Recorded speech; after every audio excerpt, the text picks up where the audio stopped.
Decoration के बारे में।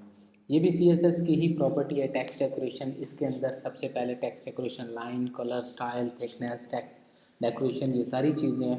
तो हम टाइम वेस्ट किए बगैर ही चलते हैं अपने VS कोड के अंदर और वहाँ पे हम एक नई क्लास क्रिएट करते हैं, क्लास नंबर 12.html। उसके अंदर हम एक छोटा सा टेक्स्ट लेते हैं। अभी हम देखें कि हमने तमाम सिलेक्टर ऑलमोस्ट कवर कर लिए हैं। इनमें पैराग्राफ भी है और सॉरी सिलेक्टर भी, क्लास भी थी, ID भी थी, एलिमेंट भी थे।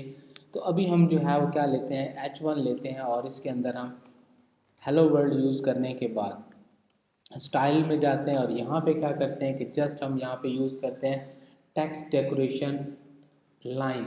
अब ये लाइन क्या है, हम यहाँ पे देखते हैं टेक्स्ट डेकोरेशन की तरफ गए कि हमने टेक्स्ट डेकोरेशन यूज सबसे पहले तो हमें H1 यूज़ करना है। H1 के अंदर हम क्या यूज़ करते हैं, टेक्स्ट डेकोरेशन। ओके किया, यहाँ पे हम ओवर लाइन यूज़ करते हैं। सेव करके हम इसको डायरेक्टली जो है वो ऑनलाइन की तरफ चलते हैं। जैसे ही लाइव करेंगे देखें कि टेक्स्ट के ऊपर जो है वो हमारे पास क्या आ रही है, एक लाइन आ रही है। तो उसी के साथ मैं एक और प्रॉपर्टी इसी के अंदर यूज़ करता हूँ सेव करने के बाद, कि हम ओवर लाइन के बाद क्या करते हैं, अंडरलाइन यूज़ करते हैं। यहाँ पे हम डिफरेंट प्रॉपर्टी यूज़ करेंगे, लेकिन मैं उन प्रॉपर्टीज़ को लिख देता हूँ यहाँ पे कि ताकि आप लोगों के लिए वो इजी हो जाए। इसके अंदर यूज़ की जाती है लाइन थ्रो, कि लाइन के हम थ्रू ऊपर जो है वो काम कर सकते हैं। अंडर और अगर आप ओवर दोनों को एक साथ यूज़ करते हैं तो भी वर्क करते हैं।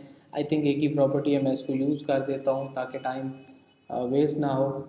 और मैं इसको यूज़ कर देता हूँ लाइन थ्रो, सॉरी ओके किया, सेव किया, यहाँ गए, ये देखिए लाइन इसके ऊपर आ चुकी है। तो ये एक सिंपल सी प्रॉपर्टी है जिसको हम यूज़ करके इस तरीके से जो है वो कम्प्लीटली काम लेते हैं। अब हम थोड़ा सा चलते हैं कि कलर हम किस तरीके से जो है वो चेंज करते हैं इसी लाइन का। तो मैं यहाँ पे जाता हूँ और यहाँ पे मैं लिखता हूँ टेक्स्ट डेकोरेशन कलर।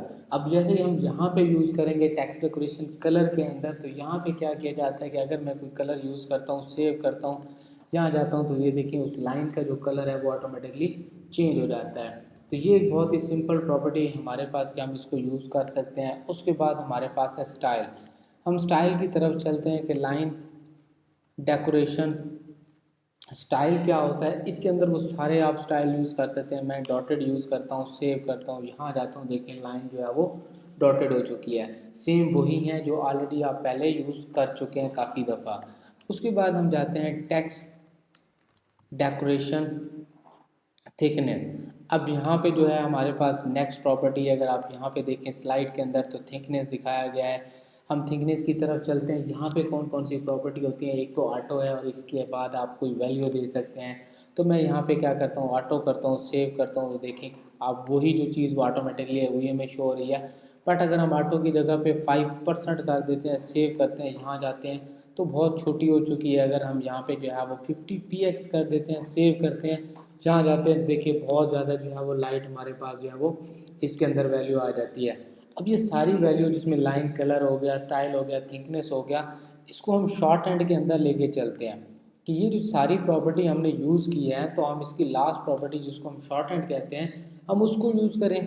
कि टेक्स्ट डेकोरेशन में सिंपली क्या है, यहाँ पे हमने क्या कर दिया, अंडरलाइन किया, स्पेस दी, रेड कर दिया, अंडरलाइन किया, डबल में गए कि हमने इसके स्टाइल दे दिया डबल, और उसके बाद हमने इसको 5px करके सेव किया।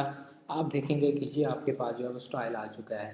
तो ये हमारे पास एक सिंपल सा वैल्यू था, सिंपल सा वर्किंग था कि हमने इस तरीके से काम किया है। और टेक्स्ट डेकोरेशन नन करेंगे तो सारी चीज़ें जो है वो ख़त्म हो जाएंगी। तो ये आज की हमारी क्लास थी और इसके अंदर हमने जो है वो सिंपल से क्या किया है कि कुछ टेक्स्ट की प्रॉपर्टी को सेट किया है। नेक्स्ट वीडियो के अंदर जो है वो हम क्या करेंगे कि ट्रांसफॉर्म की कुछ प्रॉपर्टीज़ पढ़ेंगे।